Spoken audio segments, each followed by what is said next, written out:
All right, we are here with Nick McKinley, who just won G&G's ARG Eggstravaganza. Nick, who was your leader?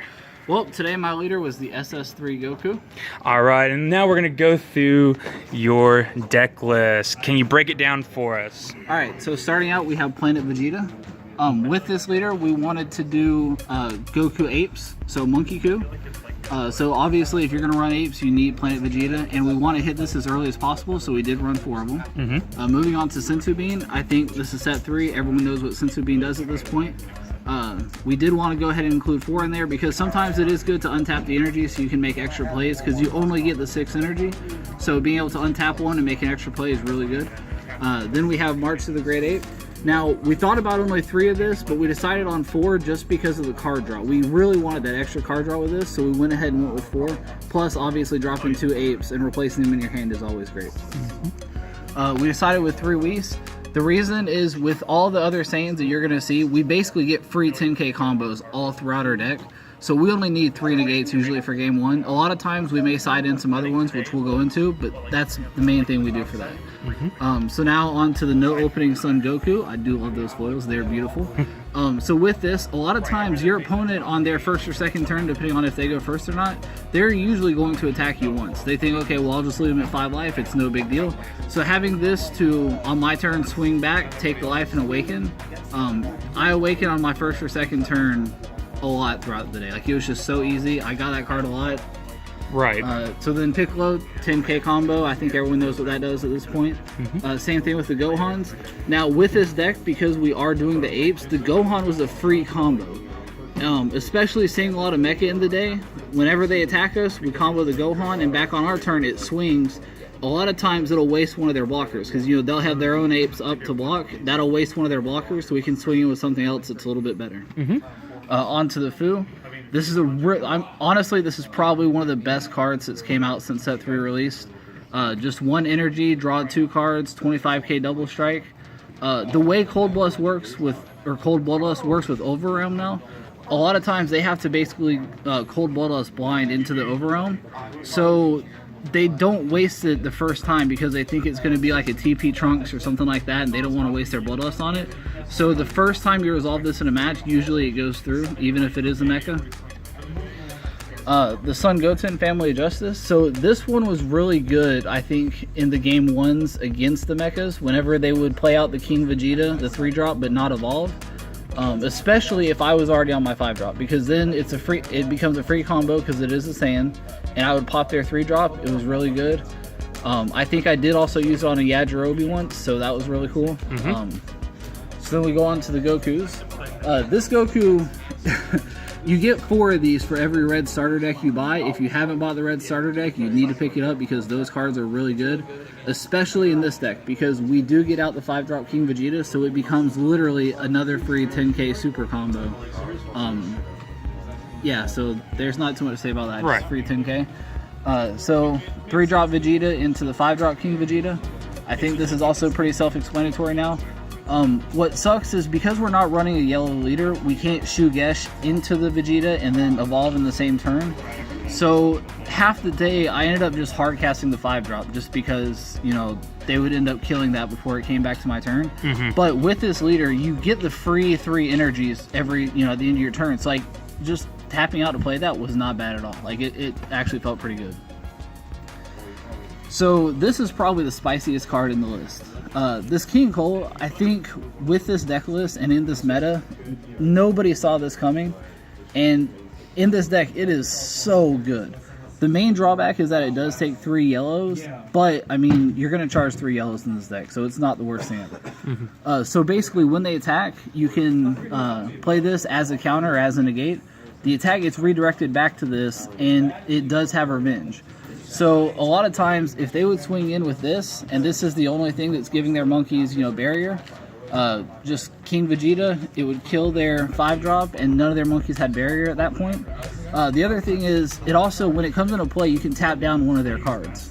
So if they didn't have the 5-drop in, when you did this, you could tap down another one, so that takes away 2 swings for the turn, plus kills one of their monkeys. This was, I don't know if I'd call this the MVP, but this was a really good card for the day. Okay. So then we go on to the promos, the Vegeta and the Bardock. if you are running this deck, you do need 4 of these Bardock. It's mandatory. There is a 4-drop that's like a common or uncommon that is single strike and basically the same thing, but you need the double strike. I mean, I can awaken my opponent as early as I want to as long as I'm set up because of this. Because when you swing 2 or 3 double strikes in a turn, they have to combo over that or they're just going to lose super fast. The Vegeta is also really good because it has critical. Another thing, near the end of the day, I was able to just combo with this, basically look at the top 3 and discard a useless card from my hand. I think it was an extra Planet Vegeta, and I ended up with an extra 10k combo, and that literally won me the match. Okay, awesome. So let's look at your sideboard now. So going into the sideboard, so I have the 3 Flying Nimbus. Basically anything that was going to spam the board, I would use this against Mecha Monkeys. I would use this against anything that ran the vegetables. If I know that they want to spam the board with stuff, I'm going to play this. I'm going to discard an extra yellow card from my hand, and they don't get to attack it one more time.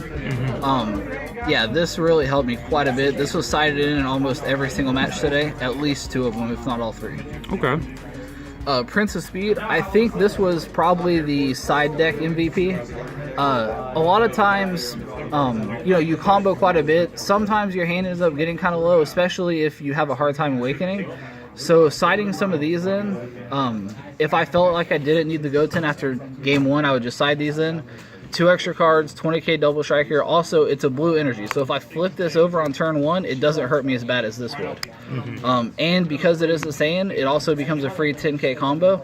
So yeah, there was just almost no drawbacks. And the other thing is I can tap out on turn, or whenever I have 5 energies to play it, because I'm getting 3 of them back. So that was just really good. Right. The Yajirobe's, this was another really good one, obviously in the mirror matchup. Just throw it out. If they want to attack into it, they know what they're getting themselves into. Revenge, 5k blocker. One more Goten. I don't think I ever actually put this in. This is something I would definitely take out. If I ever felt like I needed it, the 2 in the main board were fine. So I'd probably take this out. Okay. One more Whis. This came in probably at least a quarter of the time, if not even a little bit more. This was really good. Just, you know, untap your energy when you combo with it. Crusher Ball. So this was really good in the Mass Saiyan matchup because they basically bring stuff in for 1 turn and it's gone. And so if you just Crusher Ball, you ruin their whole day. Against the Mass Saiyan earlier, he knew he was going to swing for game or lose this turn. And I had 2 Crusher Balls in hand, so he evolved the Trunks, and I basically Crusher Balled everything he pulled out, and yeah, it was a bad day for him. Right. So we do have another King Cold. I would probably take this one out. I think the 2 in the main board are fine, but this one is a little unnecessary, so this is another thing that I take out and find something better for. And then finally, we have the Bad Ring Laser. There was one Mecha Frieza today that I feel like he negated everything, and I knew that he was going to have a Mafuba at some point, so I went ahead and sided this in. And luckily, he didn't end up drawing the Mafuba, so I didn't need it, but I did have it in hand, and this would have saved me if he would have Mafuba'd one of my monkeys. Okay, well, awesome. So, Nick, why this deck? Why not something else? So, earlier this week, we were trying to think of, we don't want to play Mecha just because I don't think it's quite as strong as a lot of people think it is right now, just because it has to kill itself. Now, if it gets off to a good start, yeah, it's the best leader. I mean, but if it doesn't get off to a really good start, or if they get too greedy and take too much of their own life, it dies. So earlier we were trying to think, well, how could we basically abuse this? Like, we really want to abuse this. So what we were looking for was, we want to cheat energy early game. We want to get out extra energy. We want to be able to tap out and still have energy back, and we just didn't want to kill ourselves. Okay. So that's what we thought about, and we realized this is the perfect leader for that. So, I mean, because turn 1, we get the 2 energies, don't even need objection, that's great. Once you awaken, you can tap completely out, get the 3 energies back, and especially with Senzu Bean and Whis, I mean, it's just, the energies were ridiculous.